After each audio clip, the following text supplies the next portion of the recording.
Muddick, Congress. We have Steve Miller. We have ভেনেজুয়েলায় অভিযান চালিয়ে president মাদুরোকে বন্দী করা নিয়ে আন্তর্জাতিক বিতর্কের মধ্যেই এবার লাতিন আমেরিকার আরও 3 দেশকে প্রকাশ্যে হুঁশিয়ারি দিয়েছেন মার্কিন প্রেসিডেন্ট ডোনাল্ড ট্রাম্প। ভেনেজুয়েলার পর এবার তাঁর নিশানায় কলম্বিয়া, মেক্সিকো ও কিউবা। এই দেশগুলোকে মাদক ব্যবসার আতুর ঘর বলে মন্তব্য করেছেন ট্রাম্প।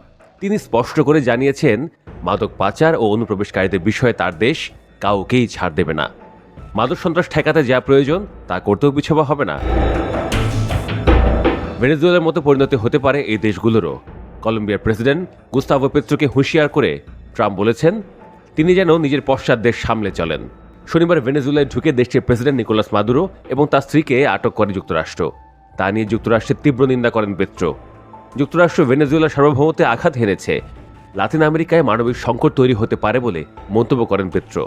মাদুরোর সঙ্গে পেত্রোর সম্পর্ক বরাবরই ভালো, তবে মাদুরোর নাম না নিয়ে পেত্রো যুক্তরাষ্ট্রের এই সমালোচনা করেছেন। এরপরই ট্রাম্প পেত্রোকে কড়া হুঁশিয়ারি দিয়েছেন। সাংবাদিকদেরকে ট্রাম্প বলেছেন, পেত্রোর কোকেন তৈরি কারখানা আছে। আমি আগেও এই কথা বলেছিলাম, আবারও বলছি, পেত্রোর মাদক তৈরির একাধিক কারখানা আছে। কলম্বিয়ায় মাদক তৈরি করে যুক্তরাষ্ট্রে পাঠানো হচ্ছে। পেত্রো নিজেকে নিয়ে ভাবা উচিত। মেক্সিকোকে ট্রাম্প বারবারই অবৈধ অভিবাসন এবং দক্ষিণাঞ্চলে মাদকের কারবার নিয়ে সতর্ক করে আসছেন।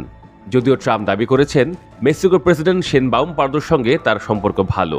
Fox and friends Saturday TV শোতে ট্রাম্প বলেছেন, আমরা খুব ভালো বন্ধু, পার্দো একজন ভালো নারী।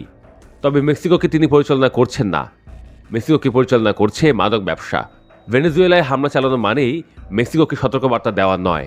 তবে মাদক চক্র পরিচালিত এই দেশটি নিয়ে কিছু একটা করতে হবে, বলেন ট্রাম্প। কিউবাও ভেনেজুয়েলায় মার্কিন অভিযানে নিন্দা জানিয়েছে। কিউবার প্রেসিডেন্ট মিগুয়েল দিয়াস কানেল বলেন, ভেনেজুয়েলার উপর অপরাধমূলক হামলা চালানো হয়েছে। তিনি আন্তর্জাতিক মহলকে এর বিরুদ্ধে সরব হওয়ার আহ্বান জানান।